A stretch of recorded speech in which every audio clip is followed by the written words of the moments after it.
Taller Introducción a la Programación Creativa con Processing. La programación orientada a objetos es una forma diferente de pensar acerca de nuestros programas. Aunque el término programación orientada a objetos puede sonar intimidante, la verdad que tengo buenas noticias, ya que hemos estado trabajando con objetos desde el capítulo 6, si no me equivoco, cuando comenzamos a trabajar con imágenes, cuando hemos trabajado con textos, con los strings, etc. A diferencia de los tipos de datos primitivos, que son enteros, decimales, booleanos, en los que se puede almacenar solo un valor, un objeto puede almacenar muchos. Pero eso es solamente una parte de la historia. Los objetos son también una manera de agrupar variables con funciones relacionadas. Debido a que ya sabemos trabajar con variables y funciones, pues los objetos simplemente combinan lo que hemos aprendido en un paquete más comprensible. Los objetos son importantes, ya que partimos las ideas en bloques más pequeños de construcción. Esto lo refleja también en el mundo natural, donde, por ejemplo, los órganos están hechos de tejidos. El tejido está compuesto por células y así sucesivamente. Quedaos con la definición que tenéis abajo. Un objeto en software es una colección de variables y funciones relacionadas. Del mismo modo, por ejemplo, el código se vuelve más complicado y hay que pensar en términos de las estructuras, que sean más pequeñas y que formen parte de estructuras más complejas. Es más fácil escribir y mantener pequeñas piezas de código que trabajar en conjunto de lo que es para escribir un gran trozo de código que haga todo a la vez. En el contexto de los objetos, una variable es llamada campo o instancia de variable y las funciones son denominadas métodos. Entonces, campos y métodos trabajan igual que las variables y las funciones, pero las vamos a utilizar de una forma nueva. Esto es terminología en el campo de la computación.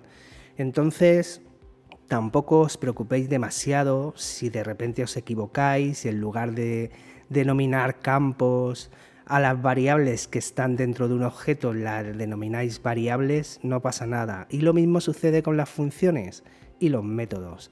Si de repente dices o hablas de una función que se encuentra dentro de un objeto, pues no pasa absolutamente nada. Te irás habituando a escoger las palabras correctas para denominar a las funciones dentro de un objeto o las funciones que se utilizan dentro de un programa. No os preocupéis por esto, ¿vale? Es solo terminología. Pero a medida que vayamos avanzando, iremos incorporando esta nueva terminología para saber diferenciar entre variables y campos y funciones y métodos. Para decirlo de otra manera, un objeto lo que hace es combinar datos relacionados, o sea, campos, con acciones y comportamientos que están también relacionados, o sea, con sus métodos. La idea es agrupar los datos relacionados con los métodos que actúen con esos datos. Sé que puede sonar un poco raro ahora al principio, pero este primer vídeo es simplemente un poco de teoría para ir presentando lo que es la programación orientada a objetos. Por ejemplo, para modelar una radio, tenemos que pensar en qué parámetros se pueden ajustar a las acciones que pueden afectar a estos parámetros. Por un lado tendremos los campos, donde podremos definir el volumen, la frecuencia, la banda, si es FM o AM, si está esa radio encendida o apagada. Todo eso serían campos, todo eso son en realidad variables que se declaran exactamente igual que las variables. Y por otro lado tendríamos la funcionalidad de esa radio. Pues esa radio podremos controlar ese volumen para que esté más o menos baja, podremos ajustar la frecuencia para que para que podamos coger unas cadenas u otras y podremos elegir, por ejemplo, la banda si queremos FM o AM. Modelar un dispositivo mecánico simple es fácil en comparación con el modelado de un organismo como una hormiga o una persona. No es posible reducir tales organismos complejos a unos pocos campos y métodos, pero sí es posible modelar lo suficiente para crear una simulación interesante. El videojuego de los Sims es un claro ejemplo. Este juego, que muchos conoceréis, se juega con la gestión de las actividades diarias de las personas simuladas. Los personajes tienen la suficiente personalidad para hacer un juego adictivo para jugar, pero poco más. De hecho, solo tienen 5 atributos de personalidad: aseado, salir, activo, juguetón y agradables. Con el conocimiento de que es posible hacer un modelo muy simplificado de los organismos complejos, podríamos empezar a programar una hormiga, por ejemplo, con solo unos campos y unos métodos. Por ejemplo, podríamos definir dentro de los campos qué tipo de hormiga es, si es trabajadora o soldado. También podríamos utilizar un campo para poder definir el peso de esa hormiga y también la longitud. Y luego en los métodos, es las cosas que puede hacer esa hormiga, bueno, pues la podemos decir que esa hormiga dé paseos, que muerda, que libere feromonas o que coma. Hay que decir que no existe una manera correcta de modelar un objeto. Lo importante es que hagamos lo apropiado para el propósito de los objetivos de nuestros programas.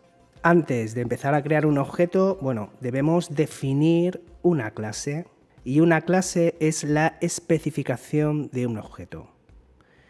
Usando una analogía arquitectónica, una clase es el anteproyecto para una casa, o sea, quiere decir, son los planos de la casa, y el objeto es la propia casa.